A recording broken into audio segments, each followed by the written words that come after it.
another important day.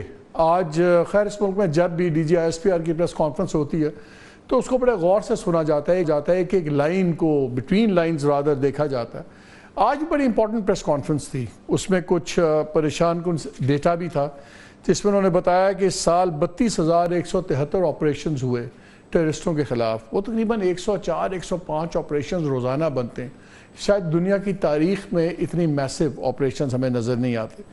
اس میں 90 کے قریب ٹیررسٹ مارے گئے، جہنم میں ان کو رسید ہوئے، اور صرف آرمی کے 193 افسران اور جوانوں نے جام شہادت نوش کیا. دس از ویری الارمنگ. لیکن یہ ڈیٹا آتا رہتا ہے. لیکن اگر آپ میرے سے پوچھیں تو میری آج 2 ٹیک اویز تھیں اس پریس کانفرنس کی.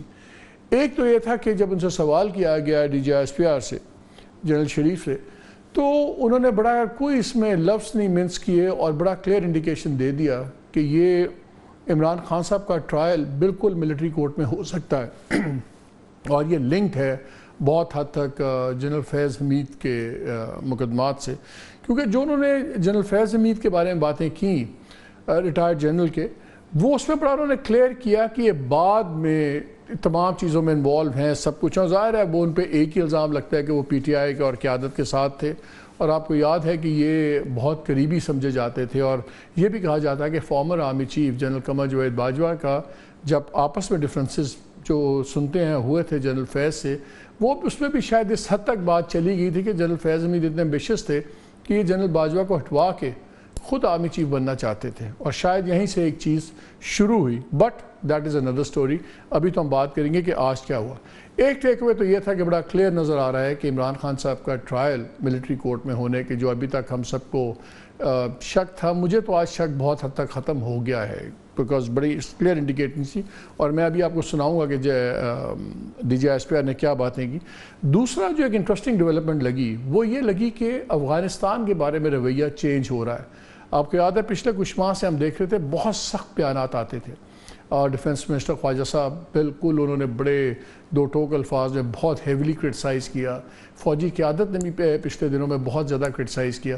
لیکن آج شفٹ نظر آیا ہمیں جب انہوں نے کہا کہ ٹھیک ہے، جب سے یہ گورنمنٹ آئی ہے طالبان کی، بہت زیادہ ایکٹیویٹیز میں اضافہ ہوا ہے، وہاں پہ بھی ان کی بیسز ہیں، بہت کچھ ساری باتیں کر کے. مگر پھر انہوں نے کہا کہ جو لوگ چاہتے ہیں، اور وداؤٹ نیمنگ نظر آ رہا تھا کہ انڈیا کی بات کر رہے ہیں، کہ ان 2 برادر ممالک کے اندر جو خلیج ہے وہ ہم نہیں ہونے دیں گے. یہ بہت بڑا ایک شفٹ نظر آیا مجھے، وچ از اے پازیٹیو ڈیولپمنٹ. بلوچستان میں بڑی ڈیٹیل میں بات ہوئی، اس پہ بھی کافی زیادہ انہوں نے بتایا. مگر میرے نزدیک سب سے امپورٹنٹ یہ 2 باتیں تھیں، اور انہوں نے بڑا سٹریس کیا کہ جی ہم کسی پارٹی کے خلاف نہیں ہیں، ایک پارٹی کے. اس لیے بھی آپ نے بیرسٹر گوہر کا سنا ہوگا جہاں انہوں نے کہا کیونکہ تاثر یہ ہے، اور یہ تاثر بالکل وداؤٹ اینی بیسس بھی نہیں ہے. اگر ٹو کال اے اسپیڈ، خالی کسی کے کہنے سے تو ڈفرینسز نہیں ختم ہو جاتے. ڈفرینسز تو ہیں، اور جو اس وقت سب سے بڑا کانفلکٹ ہے وہ تو بالکل عمران خان صاحب کا ہے، اور with the top military leadership وہ اپنی جگہ بالکل قائم ہے. سو اب ہم کس طرف جا رہے ہیں، ان تمام چیزوں میں بات کریں گے. ان دا مین ٹائم آج ایک بل پاس کیا ہے سینٹ نے، اور ٹیکنیکلی جو اس کا نام ہے that is peaceful assembly and public order act. یہ دنیا میں قوانین ہوتے ہیں کہ آپ ڈیزگنیٹڈ ایریا میں آئیں گے، وہیں جلوس نکالیں گے، وہیں ریلی نکالیں گے، وہیں سب کچھ کریں گے. نہیں کریں گے تو قانون حرکت میں آئے گا. لیکن یہ کافی انٹرسٹنگ ہے، اس کی ٹائمنگ.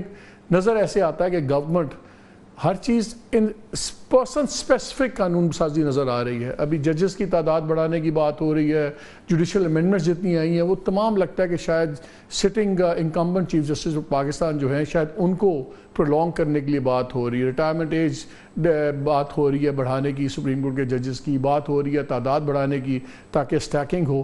اور جب ہم سنتے ہیں کہ جی نہیں یہ مقدمات کے لیے ہے تو وہ بڑا عجیب سا لگتا ہے، کیونکہ نظر یہ آتا ہے ایک ممبر بل پاس کرتا ہے، موو کرتا ہے 23 بندے بڑھا دو، 23 کی تعداد کر دو، ایک کرتا ہے 21 کی کر دو. اور جب آپ ان سے پوچھیں، اور میں نے تو دانیال صاحب سے پوچھا بھی تھا اپنے شو میں کہ یہ آپ نے 23 کا فگر کہاں سے لیا، کیا کیلکولیٹ کیا کہ اچھا جی 58,000 کیسز پڑے ہوئے ہیں، ایک جج آن این ایوریج سال میں اتنا کرتا تو ہمیں اتنے ججز چاہیے. کوئی ایسی بات نہیں ہے. اور جیسے علی ظفر نے کہا لگتا ہی ہے کہ سٹیکنگ ہو رہی ہے. سو قانون کی ٹائمنگ نے اس پہ سوال اٹھا دیے.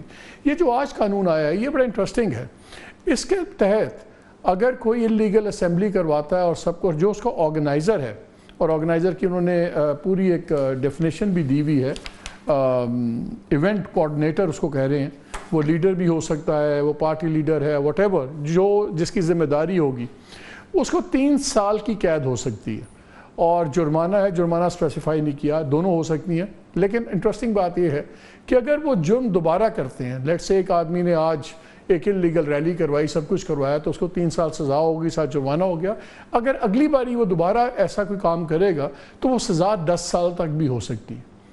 اب 7 ستمبر کو ہم سن رہے ہیں کہ جلسہ ہے، کیا آج سینٹ سے پاس ہوا ہے؟ اگر نیشنل اسمبلی میں چلا جاتا ہے اور یہ 7 سے پہلے قانون پاس ہوتے ہیں تو یہ بڑے سیریس کویسچنز ریز کرتے ہیں کہ یہ پبلک کہ نہیں ہے۔ میں بالکل اس حق میں ہوں کہ کسی کو اجازت نہیں ہونی چاہیے۔ اسلام آباد میں روزانہ ریڈ ایریا بند ہوا ہوتا ہے، ڈی چوک بند ہوا ہوتا ہے، لیکن جب وہاں مولوی حضرات آتے ہیں تب ہمیں قانون کی یہ پھرتیاں نظر نہیں آتی۔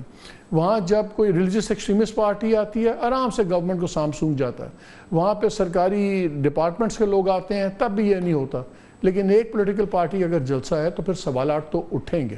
تو یہ کافی چیزیں ہیں جس کے اوپر ہم نے آج بات کرنی ہے۔ ہمارے ساتھ کامران مرتضیٰ صاحب ہیں، سینئر لیڈر ہیں JUIF سے، بیرسٹر عمیر نیازی صاحب ہیں، یہ بھی MNA ہیں PTI سے، اور ہمیں بھی جوائن کر رہے ہیں ڈاکٹر طارق فضل چودھری صاحب، یہ بھی سینئر لیڈر ہیں PMLN سے۔ لیکن گفتگو شروع کرنے سے پہلے میں چاہتا ہوں کہ آپ ذرا سن لیں جو چیتا پوائنٹس آج DGI SPR نے کیا کہا۔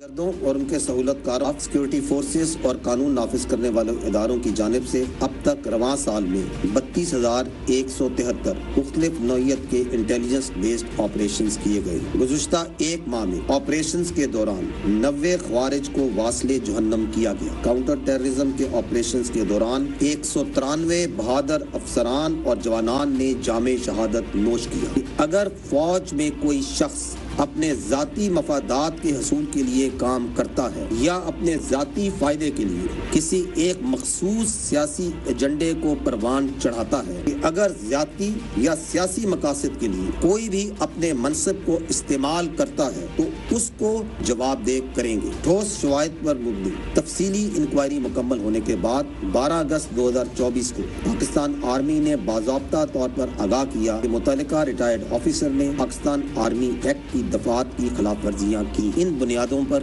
فیلڈ جنرل کورٹ مارشل کی کارروائی کا آغاز کیا جا چکا ہے۔ یہ سمجھنا انتہائی ضروری ہے کہ پاکستان آرمی ایک قومی فوج ہے اور اس کا کوئی سیاسی ایجنڈا نہیں ہے، نہ ہی یہ کسی سیاسی جماعت کی مخالف ہے اور نہ ہی طرفدار۔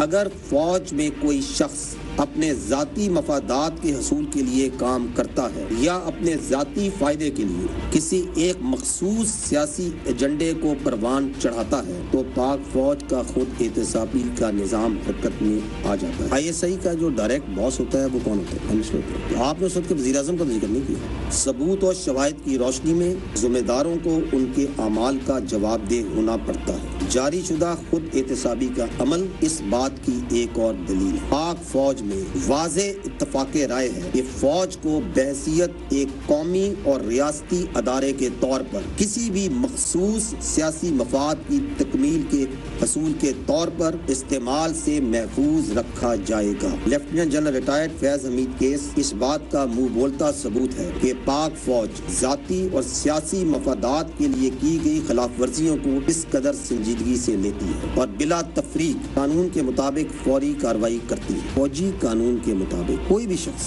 اگر کسی فرد کو یا افراد کو جو آرمی ایکٹ کے تابع ہوں ان کو اپنے ذاتی یا سیاسی مقاصد کے لیے استعمال کرے اور اس کے ثبوت اور شواہد موجود ہوں تو قانون اپنا راستہ خود بنا لے گا۔ اس میں اگر کوئی بھی فرد چاہے وہ کسی بھی عہدے پر ہو، کسی بھی رینک پر ہو، اگر وہ قواعد و ضوابط اور قانون کے باہر جاتا ہے تو فوج کا جو سسٹم ہے سیلف اکاؤنٹیبلٹی کا اور باقی جو ڈسپلن سسٹم ہے یہ اس کو واپس قانون کے قاعدے میں لے کے آتا ہے۔ اور یہ بھی آپ دیکھ بھی رہے ہیں یہ جو کارروائی ہو رہی ہے۔ میرا خیال ہے آپ کو ڈاؤٹ نظر نہیں آ رہا، خاص طور پہ یہ لائن بڑی امپورٹنٹ ہے جہاں وہ کہتے ہیں کہ فوجی قانون کے مطابق کوئی بھی شخص اگر کسی فرد یا افراد کو جو آرمی ایکٹ کے تابع ہو، جو کہ فارمر DGI SI تھے، ان کو ذاتی یا سیاسی مقاصد کے لیے استعمال کرے تو اور اس کے ثبوت اور شواہد موجود ہوں تو قانون اپنا راستہ خود بنا لے گا۔ اور پھر جب ان سے کسی نے پوچھا، جس کا جواب آپ نے بیچ میں سنا کہ جب آپ D G I S I لگا رہے تھے ان کو، فیض حمید صاحب کو، تو اس وقت نہیں پتا تھا فوج کو کہ وہ ایک سیاسی پارٹی سے جڑیں گے. تو انہوں نے کہا جی آپ اس وقت وہ پرائم منسٹر باس ہوتا ہے، آپ ان سے ان کا آپ نے ذکر نہیں کیا. تو بڑا کلیئر یہ نیکسس اب نظر آ رہا ہے کہ یہ چیز ادھر جا رہی ہے.